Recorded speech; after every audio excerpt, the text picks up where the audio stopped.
Shalom, apa kabar? Luar biasa.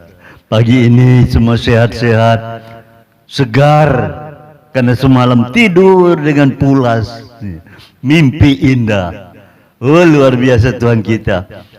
Pagi ini kita diberi kesempatan untuk kembali duduk diam di bawah kaki Tuhan. Sebelum kita sama-sama mendengar kebenaran firman Tuhan, menerima pagi ini, ayo kita berdoa terlebih dahulu. Tuhan, kami bersyukur pagi hari ini karena kasih setia dan kemurahan-Mu.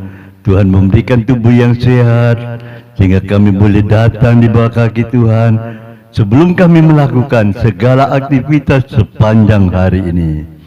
Kami ingin Tuhan berfirman kepada kami pagi hari ini. Apa rencana Tuhan, kehendak Tuhan harus yang kami kerjakan sepanjang hari ini untuk mengalami kesuksesan, keberhasilan. Terima kasih ya Bapak. Kami siap untuk mendengar kebenaran firman-Mu. Dalam nama Tuhan Yesus Kristus. Haleluya. Amin. Puji Tuhan. Mari kita buka Yeremia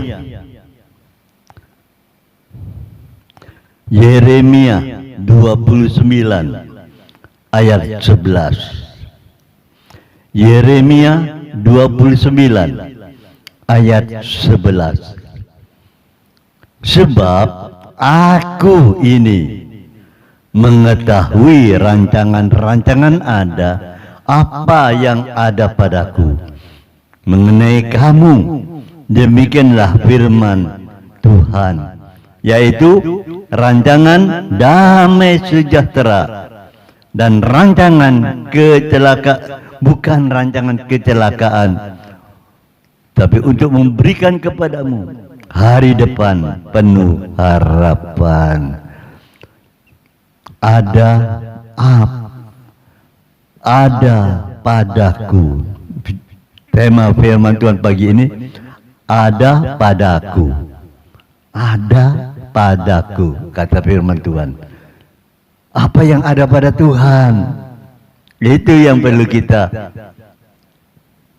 dengar pagi hari ini, supaya kita tahu apa yang ada pada Tuhan mengenai kita ini hari ini nih. Apa yang Tuhan sudah rencanakan dalam hidup kita hari ini. Maksud Tuhan hari ini untuk kita itu memberikan apa? Nah, itulah dia. Apa ada padaku? Itu yang perlu kita renungkan. Jadi kita mau belajar untuk melihat kebenaran firman Tuhan. Apa yang Tuhan kerjakan untuk aku hari ini? Itu yang aku mau kerjakan. Oh, puji Tuhan. Karena mengapa kita bertanya seperti itu? Apa rancangan Tuhan? Apa yang ada pada Tuhan untuk aku hari ini? Karena kalau kita melakukan hari ini, sepanjang hari ini, dengan pola pikir kita, dengan kekuatan kita, kita tidak akan mampu. Mengapa hal itu terjadi? Aku kan sudah berpengalaman. Aku sudah pekerja baik, pekerja keras. Ya. Kenapa? Nah ini, seringkali kita berkata, kenapa? Ya, kenapa? Kenapa? Itu yang jadi pertanyaan kita, kenapa? Kenapa? Aku harus menyesuaikan. Rencana Tuhan itu dalam hidup kita itu apa? Kenapa harus begitu? Nah ini dia. Saudara, seringkali kita tidak menyadari. Karena firman Tuhan seringkali menasihati kita, menegur kita, mengingatkan kita, tapi kita seringkali lupa. Karena kita hidup di dunia ini, orang yang ada di dalam dunia ini dihadapkan setiap orang namanya masalah, persoalan, penderitaan, kesusahan, kesulitan, sakit penyakit, kekurangan, kemiskinan. Itu kita akan dihadapkan seperti itu. Nah, kalau kita tidak hati-hati, kita tidak tahu, kita akan hanyut dalam penderitaan. Kok aku hari ini menderita terus, menderita, kapan senengnya? Nah, kan gitu. Nah, untuk itulah supaya kita jangan, kenapa Tuhan, kenapa Tuhan? Ayo kita belajar, Tuhan, apa yang ada padamu untuk aku hari ini? Aku mau ikut melakukan dalam rencanamu itu menjadi kenyataan dalam hidupku. Itu dia, saudara. Karena kita akan dihadapkan dengan tantangan-tantangan zaman. Ya, tantangan-tantangan zaman. Para ahli, para pakar sekarang memikirkan bagaimana cara kejuan, karena kemajuan kemajuan pengetahuan itu meningkat. Hari ini besoknya terus meningkat.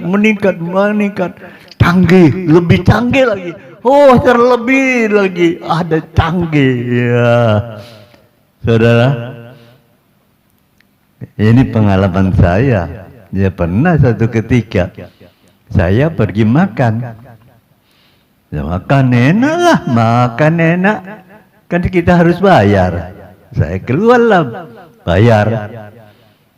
Loh, di kasir ada tulisan tidak terima uang tunai. Nah, kon nggak bawa ATM, nggak bawa ini, cuma bawa uang tunai. Mayu kon mikir kan, nggak bisa bayar, orangnya nggak mau terima uang tunai. Aduh, bagaimana ini? Enak makan, makanan sudah ada di dalam perut, sekarang nggak bisa bayar karena tidak bawa ATM, yang bawa cuma uang tunai. Aduh, saya tanya istri saya, bawa ATM? Enggak. Aduh, sama-sama. Apa yang terjadi? Ada seorang sahabat, Tuhan kirim malaikat datang. Kenapa Kalau aku mari makan, mau bayar uang tunai, nggak terima uang tunai, bingung aku mau bayar apa ya. Nah, sahabat saya itu cuma tersenyum. Makanya zaman saiki, zaman ATM, jangan lupa bawa ATM-nya. Iya dah, lain kali saya perhatikan. Saya tidak banyak bicara, tidak bisa bicara. Aduh, tolong saya bayarkan. Enggak, saya diam aja lah. Orang itu pergi dengan tersenyum. Saya, selamat malam. Ya, selamat malam. Saya dengan istri saya nunggu. Ya, ada di meja menunggu anak-anak. Anak-anak datang pasti bawa ATM. Benarlah. Waktu saya mau pulang, kalau anak saya kok lama-lama nggak datang-datang. Ya, saya pulang. Pak, ayolah Pak, saya minta tolong kali ini saya bayar dengan uang tunai. Wes malam loh Pak, aku ngenteni anakku nggak datang-datang. Yang punya yang jualan makanan itu tersenyum. Loh, Bapak ngenteni apa Pak? Loh, saya kan belum bayar. Tadi saya mau bayar pakai uang tunai, tidak diterima. Harus pakai ATM katanya. Saya tunggu anak saya tidak datang-datang. Bagaimana ya Pak? Sudah malam. Loh Pak, wes dibayar lunas loh Pak. Loh, kapan saya belum bayar? Uang saya masih utuh di sini. Loh, sudah ini. Kasir bilang lunas. Yo, lunas. Ya wes, saya pulang lah. Terima kasih Tuhan Yesus. Pulang. Siapa yang bayar? Embo, malaikat Tuhan yang bayar. Itu dia. Saudara, seringkali kita dihadapkan dengan tantangan-tantangan yang tidak kita ketahui. Makanya masukkanlah keinginan kita, rancangan kita, apa yang ada pada Tuhan itu. Saudaraku, untuk itu kita memerlukan sikap hati, iman, percaya kepada Tuhan, dan yang penting kejujuran. Harus jujur, ya. Tuhan akan menghargai kalau orang jujur. Tapi kalau orang yang tidak jujur, ya, Tuhan mungkin tutup mata. Rasain lu, risiko ditanggung penumpang gitu kan. Kalau tidak jujur, kalau ada masalah persoalan, jangan nangis, jangan cerita, Tuhan tolong aku. Tuhan akan tolong, Tuhan akan jawab. Kamu tidak jujur, rasain, kan gitu. Tapi Tuhan tidak seperti itu. Kalau orang itu menyesal akan perbuatannya, dia minta ampun, Tuhan akan tolong, mengampuni. Makanya kita perlu kejujuran. Di mana-mana jujur, sekecil apapun jujur. Saya dengan istri saya juga harus jujur. Saya tidak pernah banyak bicara. Kalau dikasih talenta untuk ini, ya ini kerjakan. Saudara, mari kita lakukan itu dengan perhatikanlah orang-orang yang tulus dan lihatlah kepada orang-orang yang jujur. Sebab pada orang yang suka damai akan ada masa depan. Itu dikatakan di dalam Mazmur 37:37. Nah, enak toh? Mazmur 37:37. Coba saudara baca. Ya, Mazmur 37:37 itu dikatakan perhatikanlah orang tulus jujur. Kita harus memperhatikan mereka. Tiru, teladani. Ya, jangan kita berbuat yang tidak jujur, rugi sendiri. Sekarang mungkin kita bisa menikmati akibat ketidakjujuran kita bisa nikmati, mungkin dapat uang, ya. Tapi setelah itu, habislah uangnya, bingung. Orang mau melakukan sesuatu, orang itu sudah tahu orang ini tidak jujur, tidak bisa dipercaya. Ya sudah, sekali aku diperdayai, cukup sekali itulah. Nah, itu dia. Habis masa depannya. Enggak ada orang yang akan membantu, tidak ada orang yang memperhatikan, tidak ada orang yang menolong, tidak ada orang yang memberkati. Karena tidak jujur. Makanya berhati-hatilah hidup kita.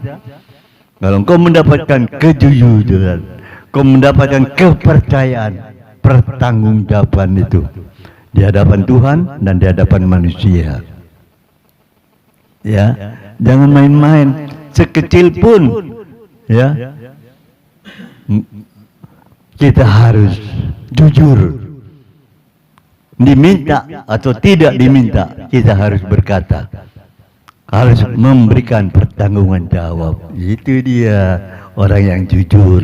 Saudara, gejolak dunia pada saat sekarang terlalu meningkat. Ya, saudara, saya disodorkan WA, gambar seorang orang kaya kan. Orang kaya kawin dengan robot.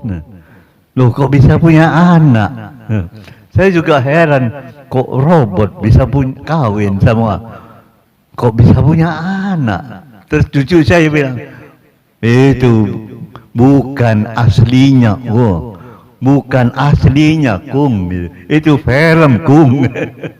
Film, iya. Banyak macam. Ya, saudara, kita harus tahu. Apalagi kalau kita dalam gejolak dunia yang begitu gentar, cepat. Ya, hari ini kita sudah menikmati mungkin kemajuan ini, besoknya sudah lain lagi, meningkat lagi, lebih canggih lagi, lebih canggih lagi. Mungkin dalam kecepatan bergejolak dunia yang begitu cepat kita terhampar di dalam lembah kesusahan, penderitaan, ya, ketinggalan zaman. Kita kalah dengan robot-robot komputer yang menggantikan pekerjaan-pekerjaan, sehingga banyak orang yang di PHK, digantikan robot, digantikan mesin, ya saudara. Nah, mungkin di saat itu kita mengalami masa depan seperti itu, yang kita kenal dengan namanya Madesu. Apa itu? Masa, depan, suram, masa depan suram. Saudara, menakutkan. Tapi saya menghimbau, walaupun kau saat ini di lembah-lembah kekelaman yang berbicara masa depan suram, hadapi dengan jujur, dengan takut kepada Tuhan, menaruh pengharapan kepada Tuhan, dengan hati yang takut akan Allah. Kalau kita tahu rahasia ini, kita akan dapat bernyanyi, dapat melakukan pujian dengan penuh semangat. Bersama Yesus kita lakukan semara besar, bersama Yesus kita hadapi semua. Yang namanya semua itu berbicara apa? Gunung-gunung kesusahan, gunung-gunung pencobaan. Bersama Yesus, dengan doa kita dapat kemenangan. Harusnya gitu. Makanya ada apa padaku, maka kita harus menyesuaikan dengan rencana Tuhan dalam hidup kita. Saudara, karena Amsal juga mengatakan masa depan sungguh ada dan harapannya tidak akan hilang. 23:18. Amsal 23:18, saudara dapat baca. Kemudian di dalam 2 Korintus pasal 4 ayat 6. 2 Korintus 4 ayat 6 mengatakan begini. Sebab Allah yang telah berfirman, dari dalam gelap akan terbit terang. Ia juga yang membuat terangnya bercahaya di dalam hati kita, supaya kita beroleh terang dari pengetahuan tentang kemuliaan Allah yang nampak pada wajah Kristus. Dari gelap, dari dalam gelap terbitlah terang.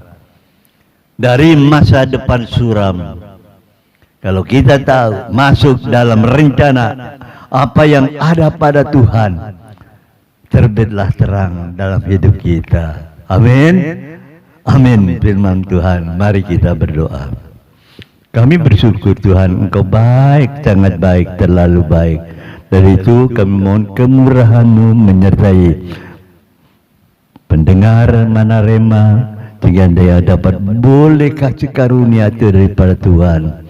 Apa yang Tuhan rencanakan menjadi nyata dalam hidup kami, karena kami ikut menyesuaikan di dalam kehidupan kami dalam rencana Tuhan. Kau berkati pekerjaannya, Tuhan berkati usahanya, apa yang diperbuat Tuhan buat berhasil.